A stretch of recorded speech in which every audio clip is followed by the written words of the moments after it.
कॾहिं जे ॻोठ अर्ज़ ख़ान चांडियो जे रहवासी अब्दुर्रज़ाक चांडियो कॾहिं प्रेस क्लब में प्रेस कॉन्फ्रेंस कंदे चयो त 4 ॾींहं अॻु जवाबदार रमज़ान ऐं ख़ुदा ॾिनो ते हमिलो करे मूंखे रतो रत करे छॾियो ऐं 20,000 बि फुरे विया, वधीक नुक़सान भोगण जी धमकियूं पिणु ॾिनऊं। अहिड़ी हालत में इलाज लाइ सिहत मर्कज़ कढणु पहुतसि, उते डॉक्टरनि इलाज खां जवाबु ॾेई छॾियो ऐं चयाऊं त हिते झेड़े जे मरीज़नि जो इलाज न आहे।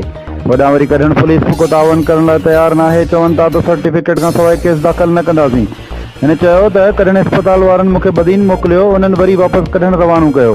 मूंखे किथां बि इंसाफ़ नथो मिले। हुन SSP बदीन ऐं ॿियनि बस वारनि खां अपील कई आहे त मूंसां इंसाफ़ कयो वञे।